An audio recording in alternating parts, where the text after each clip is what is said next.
Bonjour à toutes et à tous, bienvenue dans ce journal tout en images du jeudi 5 décembre. Au sommaire aujourd'hui, 2500 manifestants réunis au Mans. Parmi eux, le mouvement Convergence 72. Les acteurs de la culture se mobilisent contre les coupes budgétaires du conseil régional en chanson.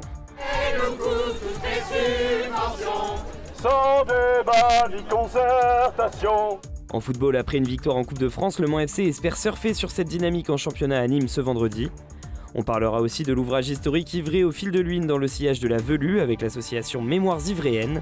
Et puis on mixera chansons et sport automobile avec David Hallyday de passage au Mans pour son concert.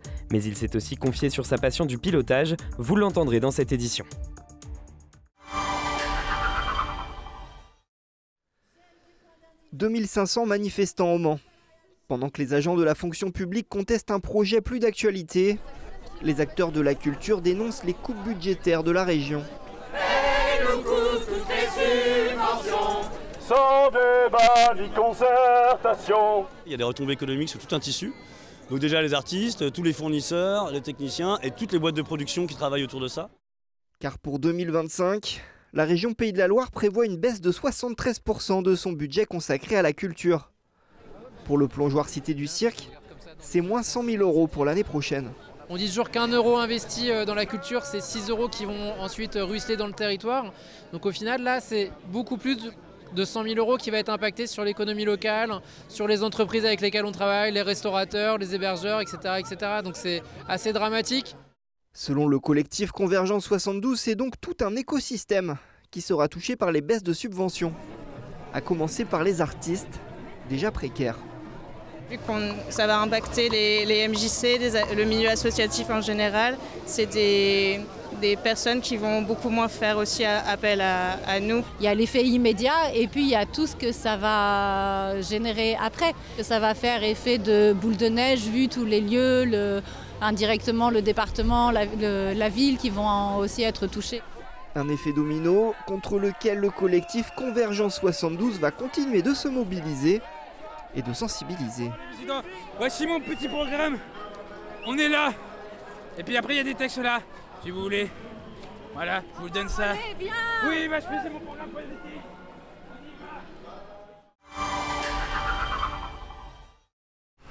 Après la FDSEA et les jeunes agriculteurs, des membres de la coordination rurale se présentent au siège de la MSA. Les demandes sont multiples pour ces agriculteurs, une refonte des financements de la MSA sur la TVA sociale, aucune rémunération en dessous du seuil de pauvreté et envisager une intégration au régime général de la sécurité sociale. Les représentants du syndicat ont été reçus par des membres du siège de la MSA pour entamer des négociations, avant de se rendre à l'Office français de la biodiversité et la direction départementale des territoires boulevard Pexan. Mais les instances locales sont claires, sans stabilité politique, elles ne sont pas en mesure d'intervenir.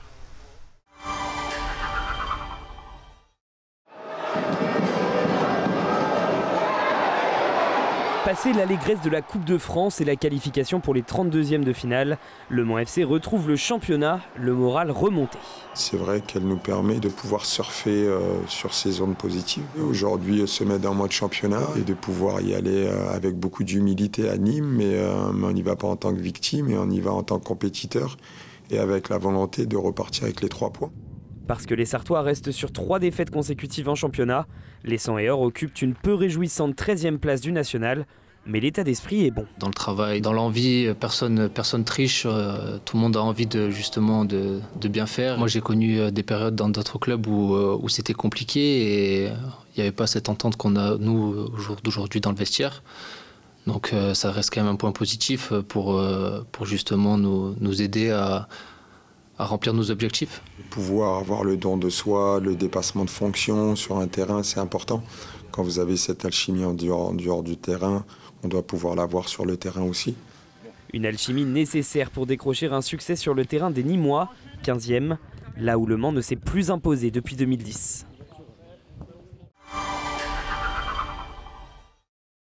Bienvenue sur ce plateau avec nos invités dans le cadre de ce journal tout en images avec Jean-Luc Fontaine, président, et Annie Lancelot, secrétaire de l'association Mémoires Ivréennes.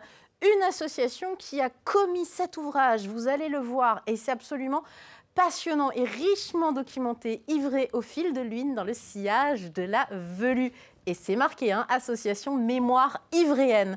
Alors d'abord, ça correspond vraiment à la raison d'être de cette association, cet ouvrage, hein. Oui, tout à fait. Elle a été créée pour ça. C'est le rassemblement de quelques individus dont je fais partie, qui sont passionnés par l'histoire de la commune et qui se sont rendus compte qu'on avait tous envie de faire un peu la même chose, mais que tout seul, en fait, on n'y allait pas. Bah oui. Et la création de l'association a permis de fédérer cette richesse que nous avions. Et elle a été créée en 2022. 2022. Ah, c'est aussi récent, je croyais que c'était 2002. Non, bah, vous voyez, je me trompe. C'est très récent, 2022. Faute de frappe de ma part, pardon. Et puis, on a essayé, et j'espère réussi à se fixer des objectifs qui soient atteignables, bah oui. et qui surtout nous permettent de continuer ce travail de passeur de mémoire qui a existé sur la commune avec l'abbé Strassogel notamment, et puis avec l'association Lars, qui était plus centrée sur l'église et sur la chapelle des Oives, et donc par conséquent aussi un peu sur les combats d'Auvour de 1871. Voilà. Évidemment, parce que Ivré a une histoire riche, notamment liée aux guerres, 1870, vous venez de l'évoquer un petit peu avec Auvour, on connaît tous un petit peu cette histoire. En fait, tout est un peu répertorié dans cet ouvrage. C'est l'histoire vraiment de la commune au fil de l'eau. Et il y a la Velue qu'on voit à l'image. Alors la Velue, Annie, il faut nous expliquer quand même, tous les Sartois ne connaissent pas forcément, notamment les jeunes, c'est une légende ou vous y croyez pour de bon à la Velue, vous? Allez, on va dire que c'est une légende. On l'a senti derrière nous. Oui, elle était derrière nous. Annie, pourquoi dans le sillage de la Velue? Parce qu'en fait, c'est une histoire effectivement sartoise, un peu légendaire, mais quand même qui nous a conduit le long de l'Huisne et qui a pris sa naissance au début de l'Huisne et qui effectivement a fini sa triste vie juste au bout de l'Huisne. Donc effectivement, ça nous a permis de suivre tout le patrimoine historique d'Ivré le long de l'Huisne, et c'est quand même le fil conducteur de l'ouvrage. Et ça termine, ça tombe bien ces images, merci Étienne Gauthier, notre réalisateur, et il est dans mon esprit, ça termine au pied du pont romain, évidemment. Et cette très très belle image, alors c'est quoi? Ce sont la plupart du temps des cartes postales que vous avez mis pour illustrer, et des chevaux, début 1900, on est dans quelle période? Dans les années 20. Dans les années 20, voilà. des chevaux qui se baignent tout simplement. Elle est belle cette image au pied du pont romain. Elle est magnifique, c'est pour ça qu'on a terminé le livre avec. Oui. On voulait terminer sur une belle image. Ouais. Et le bain des chevaux à l'endroit où est censé avoir disparu la Velue, qui a eu la queue tranchée par le chevalier servant de la dernière demoiselle qu'elle avait enlevée. Et ça nous a permis d'être un clin d'œil très perspicace, enfin très justifié entre le pont, l'histoire d'Ivré et la Velue. Alors, je le disais, et vous le disiez, au fil de l'eau, là, on voit les rues d'Ivré. On se rend compte aussi que la commune a changé, mais on reconnaît des choses quand même. Oui. C'est intéressant aussi pour les habitants, tout simplement, d'Ivré, de se rendre compte que leur commune, au fil du temps, a évolué, et puis qu'il reste des choses, quoi. C'était aussi ça, le but d'abord le but de l'association, comme l'a dit Jean-Luc, mais aussi le fil conducteur de ce livre. C'est-à-dire que, outre être passeur de mémoire, c'est de faire comprendre aux gens que Ivré a une histoire, a une vie, a vécu avant les années 2000, quand j'espère continuera, et qu'il y a vraiment un riche patrimoine à découvrir. Et puis, on voyait aussi des personnes d'Ivré qui partaient avec tous leurs souvenirs. Et ça, on a envie, pour qu'il en reste quelques-uns encore, d'immortaliser un peu leurs souvenirs, leur vécu d'Ivré, mais d'Ivré avec la rue de Parence où il y avait des commerces. C'est pas si ancien que ça. Moi, il y a 40 ans. L'usine des eaux de l'Épau, on la connaît tous, on reconnaît. En même temps, là, on voit bien que c'est une photo ancienne. Que GFL, par exemple, c'est pas si ancien que ça aussi. Et il y a encore des gens qui vont travailler à GFL et qu'on peut écouter. Je voudrais qu'on voit encore une image qui m'a beaucoup touchée. L'abbaye de l'Épau. Le cœur de l'abbaye transformé en grange. Ça se passe quand? Ça, c'est pendant la guerre? C'est quand les Allemands ont réquisitionné l'abbaye, c'est ça? C'est après la Première Guerre mondiale, déjà. Ah, d'accord. Elle a été utilisée comme grange, c'était une ferme, en fait.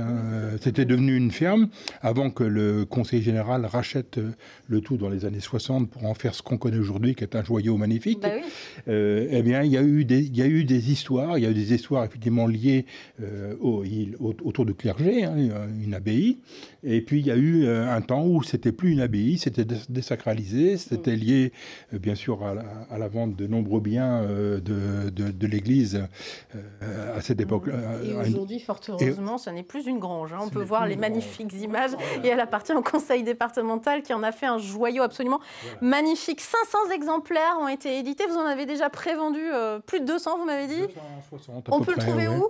Alors on va le trouver localement à Ivray, au magasin 8 à 8. On va faire deux journées de vente à la médiathèque les vendredis 6 et 13 décembre de mémoire. Ça peut être de retirer lors des permanences de l'association. On tient une permanence tous les mercredis de 17h à 19h à la Maison pour tous. Et puis en contactant un des membres de l'association. Enfin bref, on devrait y arriver. Et je vous donne le site internet mémoire au pluriel-du-6 ivréenne.fr. Merci mille fois pour ce travail historique nécessaire de transmission et de passion avec un peu de légende dedans. Et ça fait du bien. Merci à vous. Merci. Merci. Des nouvelles du salon Auto Moto Rétro édition 2025. Pour sa 14e édition, le salon s'installe toujours au centre des expositions du Mans du 5 au 6 avril. Le thème choisi pour cette année, voiture italienne, en référence à la victoire de Ferrari lors de la dernière édition des 24 heures du Mans. Au programme, découverte des véhicules de collection, vente aux enchères, discussion avec des professionnels des clubs. Prix de l'entrée 4 € la journée, 6 € pour le pass de jour. Un appel aux voitures de collection italiennes est lancé par le nouveau président du groupement de collectionneurs BEIM, Martial Soulard. Pour l'instant, donc vient de commencer, là, on a déjà une dizaine de véhicules italiens qui sont promis, mais je pense qu'on va en avoir d'autres. Je lance un appel à tous les propriétaires de véhicules italiens assez rares de nous contacter pour que nous puissions les mettre dans le village italien. Le thème change tous les ans. On termine ce journal avec David Hallyday de passage au Mans. Il poursuit sa tournée Requiem pour un fou ce vendredi 6 décembre au Antares. Avec 5 participations comme pilote aux 24 heures, la star partage son attachement pour le territoire manceau. Ça fait écho avec tellement de choses, tellement de souvenirs de courses, c'est sûr. Maintenant, je ne suis jamais passé non plus au Mans pour chanter. Donc, c'est à double émotion, en fait, parce que je suis venu plus de fois pour courir que pour chanter. Donc, ça va être une première pour moi. Donc, il y a beaucoup d'émotions, forcément.